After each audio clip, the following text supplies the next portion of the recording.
ओम शांति।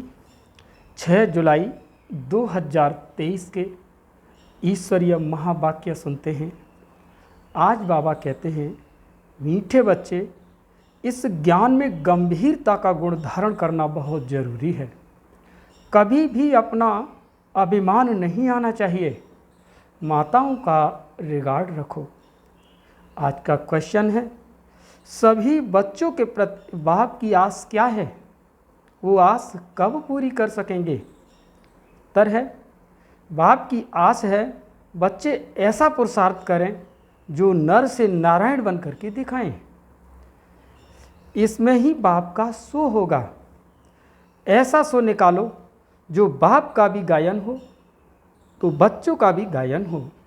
बाबा कहे, बच्चे, अगर तुम नर से नारायण बनेंगे तो तुम्हारा भी मंदिर बनेगा और हमारा भी बनेगा। ऐसा पूज्य बनने के लिए फॉलो फादर, अपने आप से प्रण करो, हम पूरा ही फॉलो करेंगे। गीत है, जिस दिन से मिले हम और तुम। ओम शांति। माना एक नई रात और नई सुबह, जिस दिन से मिले हम और तुम। ओम शांति। बच्चे महसूस करते हैं, बच्चों को भाषा आती है तो ज़रूर हम नई दुनिया के लिए सब नई बातें सुनते हैं। ये हमारी प्रीत नई लगती है और कोई भी प्रीत के सम्मुख परम पिता परमात्मा के साथ होती नहीं। तो ये है नई बात है ना। तुम जानते हो बाबा पतित पावन है। पुरानी दुनिया को पतित और नई दुनिया को पावन कहेंगे तो तुम्हारी प्रीत नई दुनिया से लगेगी। तुम यह जानते हो हमारी प्रीत अब नई दुनिया स्वर्ग से है, उसको शिवालय कहा जाता है। तुम ये जानते हो हमारी प्रीत अब नई दुनिया से है, उसको ही शिवालय कहा जाता है। इनको वैश्यालय कहा जाता है। बरोबर यहाँ विकारी मनुष्य हैं। सतयुग में निर्विकारी हैं तो शिवालय कहेंगे ना। सिर्फ बाबा ही ऐसी निर्विकारी दुनिया स्थापन करते हैं। और जानते हो, बरोबर इस पुरानी दुनिया में देवताओं के चित्र हैं। जो देवताएं नई दुनिया में रहने वाले हैं, भारतवासी तो सब भूल गए, वह तो हिंदुस्तान कह देते हैं। हिंदुस्तान हमारा प्यारा है। हाँ, जरूर प्यारा था, परंतु वास्तव में हिंदुस्तान नाम है नहीं, भारत खंड कहा जाता है। तो बच्चे जानते हैं यह नई बातें लगती हैं। ऐसी बातें कब नहीं सुनी। यह ज्ञान सारी दुनिया से निराला है। भारतवासियों के मंदिर भी बहुत हैं। क्रिश्चियन की एक ही चर्च होगी, फिर करके अलग अलग चर्च बनाएंगे। सतयुग में तो कोई मंदिर नहीं होता, क्योंकि चैतन्य देवताओं का राज्य चलता है। देवताएं शिवालय नई दुनिया में राज्य करते थे। तुम जानते हो अब हम नई दुनिया में जा रहे हैं। यह भी ख्याल कभी नहीं करना कि बाबा ने ये नया मकान बनाया है। वास्तव में पुरानी दुनिया में यह भी पुराना ही है। हमारी प्रीत अब नई दुनिया से लगी है। आत्माओं का परमात्मा के साथ प्रीत लगी है। जो सम्मुख बैठे हैं, मनुष्य समझते हैं ब्रह्मा कुमार कुमारियों की ब्रह्मा से प्रीत लगी है। अब तुम तो जानते हो कि हमारी प्रीत एक से बाबा के साथ लगी है, दूसरा न कोई। भल तुम्हारा नाम बीके है, परंतु ब्रह्मा से प्रीत नहीं। यह तो ब्रह्मा तो देहधारी है, जन्म मरण में आते हैं। तुमको देह से संबंध नहीं जोड़ना है। वो गुरु लोग तो अपना नाम रख देते हैं सच्चिदानंद, परंतु सच्चित आनंद स्वरूप तो एक परमात्मा को ही कहा जाता है। आत्मा सच्चित आनंद रूप, शांत रूप, ज्ञान रूप थी। अब तुम फिर से इस संगम पर बनते हो। जैसे बाप की महिमा है, ज्ञान का सागर, शांति का सागर, प्रेम का सागर, आदि आदि। तुम भी सच्चित आनंद स्वरूप हो। बीज और झाड़ को याद करते से सारा ज्ञान आ जाता है। बरोबर 5 युग हैं। अभी है संगम। इस संगम को दुनिया नहीं जानती, करके मालूम भी हो तो परंतु डिटेल में नहीं जानती कि सतयुग में कौन राज्य करते थे, कैसे राज्य लिया। अब तुम राज्य ले रहे हो, पुनर्जन्म लेते चक्र में तो जरूर आना पड़े। सदैव स्वर्ग में कोई रह न सके। स्वर्ग और नर्क की पहचान अभी मिली है। अभी कलयुग है, फिर सतयुग जरूर होगा, तो जरूर संगम पर ही परम पिता परमात्मा आया होगा। उनकी महिमा ही अलग है। ऐसे थोड़े ही कि एक की महिमा दूसरे कोई की हो सकती। हर एक का कर्तव्य अपना, संस्कार अपने, एक न मिले दूसरे से। हर एक आत्मा में अपना अपना पार्ट है। तुम बच्चों को समझाया गया है कि आत्मा 84 जन्म लेती है। तुम नई बातें सुनते हो। भगवानुवाच, मैं राजयोग सिखाए तुमको राजाओं का राजा अर्थात नर से नारायण, नारी से श्री लक्ष्मी बनाता हूँ। बाबा पूछते भी हैं कि तुम सूर्यवंशी नारायण बनेंगे या चंद्रवंशी राम बनेंगे। कहते हैं बाबा, एम ऑब्जेक्ट तो सूर्यवंशी बनने की है।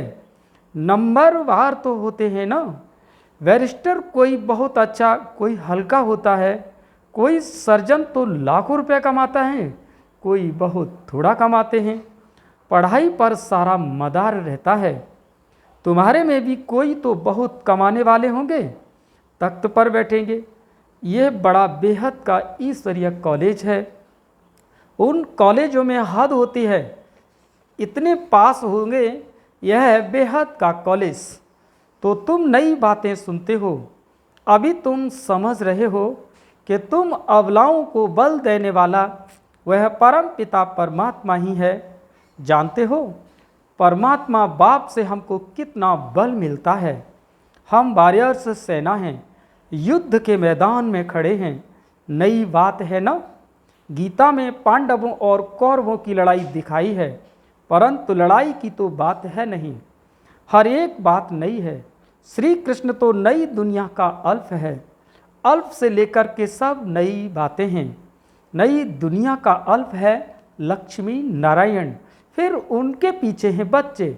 तो लक्ष्मी नारायण है सतयुगी मनुष्य सृष्टि के अल्फ। यहाँ मनुष्य सृष्टि का रचयिता अल्फ ब्रह्मा है। पहले पहले है परम पिता परमात्मा अल्फ, पीछे ब्रह्मा को अल्फ बनाते हैं, फिर लक्ष्मी नारायण को अल्फ बनाते हैं। यहाँ तुम ब्राह्मण कुल के हो। ब्राह्मण कुल का बड़ा ब्रह्मा ही गाया जाता है। ब्राह्मण तो भल वह भी है, परंतु ब्रह्मा कुमार कुमारियाँ नाम कभी नहीं सुना है। गीता में भी है, ये नाम नहीं है। तो ये नई बात है ना। भारत को हिंदुस्तान कहने के कारण हिंदू धर्म कह देते हैं। अपने प्राचीन धर्म की पहचान नहीं है, जैसे कि देवता धर्म है ही नहीं। अपने धर्म को न जानने के कारण सब एक धर्म ही है। भल सब धर्म यहाँ रह न सकें। जिसको चाहे सो रहे फ्री है। सभी धर्मों को मान देते हैं। कोई भी धर्म वाला आकर रह सकता है। बाहर में देखो, वो दूसरे धर्म वालों को निकालते रहते हैं। सीलोन, बर्मा आदि से इंडियन को निकालते रहते हैं। भारत तो प्रस्ताव में प्राचीन देवी देवता धर्म वाला है, परंतु वो तो कहते कोई भी आकर के रहे। सब इकट्ठे तो रह न सके। जहाँ तहाँ धर्मों की बहुत खिटपिट है। कहते हैं कि भारत सभी धर्मों का एस्लम बनेगा, इसीलिए भारत की महिमा है। अब तुम नई सब बातें सुनते हो। इस समय भारत में देवी देवता धर्म का कोई है नहीं। हम उस नई दुनिया के लिए पुरुषार्थ कर रहे हैं। शिव बाबा स्वर्ग रचते हैं। यूँ तो ब्रह्मा की संतान सब है, परंतु ब्राह्मण खास गाए हुए हैं। उनको कब रचा? जरूर संगम पर रचा। वर्ण भी अच्छी रीति दिखाने हैं। हम ब्राह्मण चोटी, फिर देवता, क्षत्रिय, वैश्य, शूद्र बनते हैं। तो यह ज्ञान बड़ा गुह रमणीक है, मुश्किल किसी की बुद्धि में बैठता है। तुम बच्चे इस ज्ञान को अच्छी रीति धारण करो। कभी भी ब्राह्मणी से रूठना नहीं, रूठ करके पढ़ाई को नहीं छोड़ना है, नहीं तो रसातल में चले जाएंगे। बाप आया है सुनाने तो सुनना चाहिए ना। भक्ति मार्ग में कितना नियम होता है। गीता सुनने का वो पूरे नेम से सुनते हैं, मंदिर में भी नेम पूर्वक जाते हैं, रोज पक्का नेम रखते हैं। तुम्हारा नेम तो बड़ा कड़ा है, एक घड़ी, आधी घड़ी और आधी से भी फिर आधी, फिर बढ़ाते रहना है। बाबा को याद करने से बुद्धि का ताला खुलेगा। विचार सागर मंथन कोई शिव बाबा नहीं करते, उनको दरकार ही नहीं विचार सागर मंथन की। तो तुमको दरकार रहती है किसको कैसे समझाएं, तो कभी भी रूठना नहीं चाहिए, एक दो का रिगार्ड रखना चाहिए। कई बच्चों को महारथियों का रिगार्ड रखना आता नहीं। ब्राह्मणी जो हैं वो फिर भी मुख्य हैं, 10-12 को आप समान तो बनाती हैं ना, तो उनका रिगार्ड रखना पड़े। तुम जैसे कि शिव बाबा के एजेंट हो, सभी एजेंट एक जैसे तो नहीं होते, नंबरवार होते हैं, फिर भी एजेंट तो है ना। कोई तो बहुत अच्छी रीति धारण करते हैं, रात दिन सर्विस में तत्पर रहते हैं। शिव बाबा भी यहाँ सर्विस पर आते हैं ना। बाबा कहते हैं मैं डबल काम करता हूँ, भक्तों की भी सर्विस करता हूँ। तुम जानते हो सारी दुनिया में साक्षात्कार कराने का कर्तव्य कौन करते हैं? वर्ल्ड ड्रामा में सब पहले से नूद है, उसी समय साक्षात्कार होता है। समझते हैं गॉड फादर ने दिव्य दृष्टि से साक्षात्कार कराया, जहाँ तहाँ साक्षात्कार होते हैं। ये साक्षात्कार भी ड्रामा में नूद है, इसमें बड़ी विशाल बुद्धि चाहिए। यह नई बातें, सृष्टि का चक्र बुद्धि में फिरना चाहिए। कोई कोई का यह स्वदर्शन चक्र बड़ा अच्छा तीखा फिरता है, कोई का कम। तुम सुदर्शन चक्रधारी हो, सर्विस के लिए बुद्धि चलती रहेगी नंबरवार। कोई का तो सुदर्शन चक्र फिरता ही नहीं, हवा तो लगती है परंतु कोई का तो बहुत तीखा फिरता है, कोई का तो बहुत कम फिरता है, कोई का तो बिल्कुल ही नहीं फिरता। स्वदर्शन चक्र नहीं फिरेगा तो बाकी क्या पद पाएंगे? तो ये नई बात हुई ना। बाप समझाते रहते हैं वर्षा लेना है तो अभी लो, नहीं तो फिर पछताएंगे, रोएंगे। टीचर का शो करना है ना। ये कितना बड़ा कॉलेज है, अच्छी रीति पढ़ते हैं तो पद भी अच्छा पाते हैं। प्रेयर करना चाहिए, हम पूरा फॉलो करेंगे। फॉलो फादर मदर, ऐसे भी नहीं कि बैरिस्टर का बच्चा बैरिस्टर ही बनेगा, नहीं, कोई डॉक्टर बनेगा, कोई इंजीनियर, कोई तो शैतान डाकू भी निकल पड़ते हैं। बाप कहते हैं मेरा सो निकालने पर तुम नर से नारायण बन करके दिखाओ, मेरा भी गायन होगा, तुम्हारा भी गायन होगा, तुम भी देवता बनेंगे। हमारा मंदिर बनेगा तो तुम्हारा भी बनेगा। मुख्य मंदिर होना चाहिए एक शिव बाबा का, फिर उनके साथ ब्रह्मा और बच्चे। देलवाड़ा मंदिर में वैरायटी है ना, यह बड़े ते बड़ा यादगार है। तुम चैतन्य में बैठे हो, शक्ति की शेर पर सवारी, महारथियों की हाथी पर सवारी दिखाते हैं ना, कि गज ने ग्राह को हफ किया। बाप की याद नहीं रहती तो माया ग्राह हफ कर लेती है, अच्छे अच्छे महारथियों को भी माया ग्राह खा लेती है। इसमें बड़ी गंभीरता चाहिए और अभिमान नहीं आना चाहिए। मैं यह करता हूँ, जितना हो सके हर बात में माताओं को आगे रखना है, माताओं का रिगार्ड रखना है। ये सब चाबी माताओं के हाथ में होनी चाहिए। माता द्वारा समाचार आना चाहिए।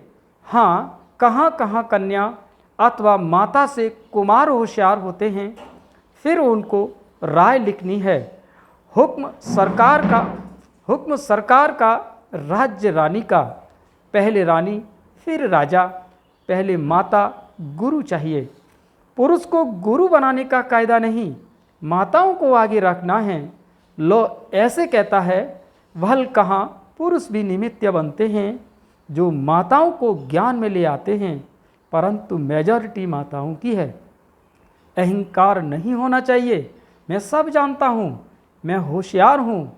होशियार माताओं को बनाना है, माता द्वारा सेंटर आदि चलाना है।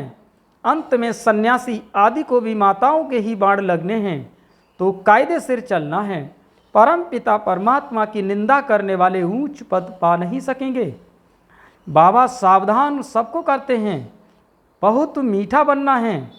कोई की बात पसंद नहीं आती तो एक कान से सुन दूसरे से निकाल दो। क्रोध बहुत नुकसान करता है। कोई लिखते हैं, काम से क्रोध को क्यों नहीं तीखा रखें, परंतु नहीं, काम तो आदि मध्यंत दुख को प्राप्त कराता है। पतित पावन एक ही बाप गाया हुआ है। सन्यासी पावन नहीं बना सकते, तो तुम नई नई बातें सुनते हो। ऊंचे ते ऊंच भगवान बैठ तुमको पढ़ाते हैं, उनको ही श्री श्री कहा जाता है। फिर मनुष्य सृष्टि में श्री लक्ष्मी, श्री नारायण, श्री राम, श्री सीता को कहते हैं। अच्छा, उन्हों को ऐसा श्रेष्ठ किसने बनाया? श्री श्री शिव बाबा ने। अच्छा, मीठे मीठे सिकील दे बच्चों प्रति माता पिता बाप दादा का याद प्यार और गुड मॉर्निंग। रूहानी बाप की रूहानी बच्चों को नमस्ते। हम सभी रूहानी बच्चों की माता पिता बाप दादा को याद प्यार गुड मॉर्निंग, नमस्ते नमस्ते नमस्ते। अब सुनते हैं धारणा के लिए मुख्य सार। पहला पॉइंट है, आपस में एक मत होकर रहना है, एक दो को रिगार्ड देना है, रूठ कर कभी भी पढ़ाई नहीं छोड़नी। दूसरा पॉइंट, क्रोध बहुत नुकसान कारक है, इसीलिए जो बात पसंद नहीं आती है उसे एक कान से सुन दूसरे से निकाल देना है। क्रोध नहीं करना है, बहुत बहुत मीठा बनना है। आज का वरदान है, बुद्धि द्वारा संकल्पों का भोजन स्वीकार करने वाले सदा स्वच्छ होलिहंस भव। फिर से सुने, बुद्धि द्वारा शुद्ध संकल्पों का भोजन स्वीकार करने वाले सदा स्वच्छ होली हंस भव। होली हंस कभी भी बुद्धि द्वारा सिवाय ज्ञान के मोती और कुछ भी स्वीकार नहीं कर सकते। ब्राह्मण आत्माएं जो ऊंच चोटी हैं, वो कभी भी नीचे की बातें स्वीकार नहीं करती। होली हंस अर्थात सदा स्वच्छ, सदा पवित्र, पवित्रता ही स्वच्छता है। होली हंस संकल्प भी अशुद्ध नहीं कर सकते। सदा शुद्ध संकल्पों का भोजन खाने वाले होली हंस सदा तंदुरुस्त रहते हैं, उन पर किसी का भी प्रभाव नहीं पड़ता। स्लोगन है, अपनी मनसा द्वारा शांति कुंड को प्रत्यक्ष करने वाली शांत प्रिय आत्मा बनो। फिर से सुने स्लोगन, अपनी मनसा द्वारा शांति कुंड को प्रत्यक्ष करने वाली शांत प्रिय आत्मा बनो। अच्छा, ओम शांति।